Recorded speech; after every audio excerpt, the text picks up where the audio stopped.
You know, some moments in history aren't decided on a battlefield with guns blazing. They're decided in quiet, tense rooms, where the information is foggy and the stakes are just impossibly high. Today, we're going inside one of those rooms, during the 1974 Siren operation, seeing it all through the eyes of a pilot who was there and then fought like hell to get back into the air. All right, picture this. It's July 19th, 1974. We're in Ankara at the Air Operations Center. Now, this isn't some regular office. This is the underground nerve center of the entire Turkish military, and the air is just thick with the tension of a coming war. Every single decision made in this room is going to have life-or-death consequences. In this quote right here, from our narrator, pilot Captain Kaan Sancak, it really gets to the heart of the chaos. A mysterious convoy of ships just appears on radar, almost out of thin air. This one intelligence report creates a fog of war that's about to lead to a historic tragedy. And it all starts with this deep suspicion in the command center. So, you might be wondering, how did our narrator, a pilot, end up behind a desk in the first place? Well, just a few days earlier, his life was totally different. He was at the Air Force Academy on a pretty routine trip. But that all changed on July 15th, when the Samson coup hit Cyprus and the sirens of war started screaming across Turkey. And things moved fast. I mean, incredibly fast. On the 15th, the coup happens, his trip gets canceled. By the 16th, he's pulled from his training and reassigned directly to headquarters. And by the 17th, he's moved into the Underground Air Operations Center. He went from being a student one day to a staff officer at the very heart of war planning the next. And listen, this wasn't just any headquarters. This was the AOC, the command and control hub for every single plane involved in the Cyprus operation. This place was the beating heart of the entire mission. Kaan Sancak describes the atmosphere inside with one perfect phrase: feverish activity. It was just a non-stop, high-pressure environment. Information was constantly flowing, and huge decisions were being made on the fly. There was absolutely no room for error. So, on one side of the room, you had teams in the final stages of preparation, scrambling to finalize the plans for landings and parachute drops.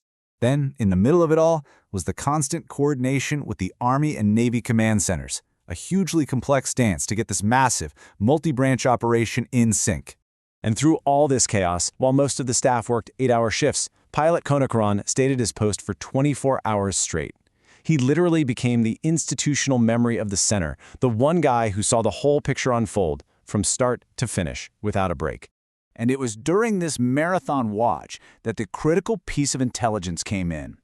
Radar had picked up a convoy of ships, and it was heading straight for Paphos, on the west coast of Cyprus. This was the moment that changed everything.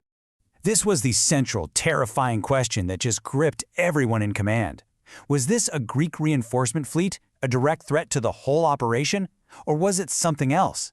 The fate of the mission and the lives of thousands of soldiers all hung on the answer to this one question. Okay, so put yourself in their shoes for a second. The dilemma they faced was immense. The raw intelligence was screaming enemy convoy. But every single time they sent reconnaissance flights for visual confirmation, they came back with nothing. The ships were like ghosts. This raised the very real, very scary possibility of electronic warfare, that the radar tracks were a phantom, a trick. They had to act, but they were acting completely blind. The Air Force commander, General Alpkaya, he voiced these exact fears in a really tense phone call to the Navy commander. He warned him. He said, "Admiral, if we attack, we could end up hitting our own ships." He laid out all the risks, but the Navy's response was firm and it was clear. We have absolutely no ships in that area. And that assurance, well, it would prove fatal. Now for pilot Kaan Sancak, listening to all this from his desk, this growing sense of unease was turning into a conviction.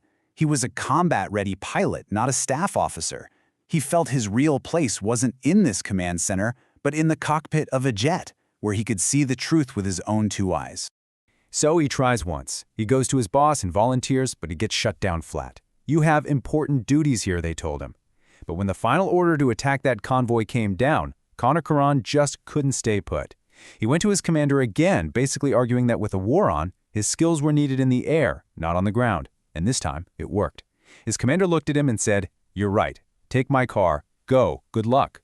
It's 2:30 in the afternoon on July 21st. Kaan Sancak jumps into his commander's car and tells the driver to floor it to Murted Air Base. It's just a frantic race against the clock. He feels like he has to get to his squadron before they take off, maybe to warn them about all the doubts and the weirdness he saw back in the command center.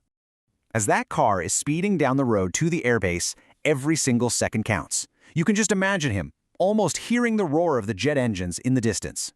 And then, the gut-wrenching moment. As his car pulls up to the main gate, he looks up and sees his squadron's jets already in the air, climbing into the sky right over his head.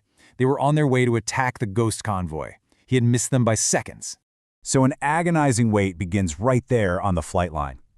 When the first jet finally lands, the pilot, Errol Musser, shuts down his engine and Kaan Sancak climbs right up the ladder.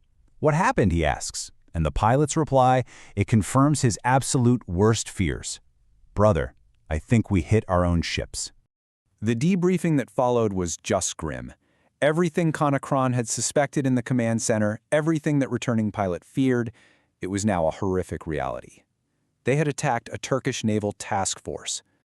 You have to understand the impossible situation these pilots were in. They saw Turkish flags. They heard desperate Turkish voices coming over the radio. They saw the ships trying to flee towards home. But their orders were crystal clear, and those ships were in a location they were explicitly told was forbidden to friendly forces. And the final nail in the coffin? They couldn't give the correct secret password. The pilots had no choice but to follow their orders. The result was a catastrophe. The destroyer TCG Kocatepe was sunk. 3 other Turkish ships were heavily damaged. It was one of the most tragic friendly fire incidents in modern military history. Years later, looking back on all this is what pilot Kaan Sancak had to say. His goal in telling this story was never to point fingers or to blame anyone. It was simply to make sure that the hard lessons learned in the smoke and confusion of that day were never, ever forgotten. And that leaves us all with a pretty sobering final thought. This story is just a stark reminder of how, in the heat of battle, with bad information and immense pressure, the line between victory and disaster can be terrifyingly thin. It shows us that, in the fog of war, sometimes courage and good intentions just aren't enough to stop a tragedy.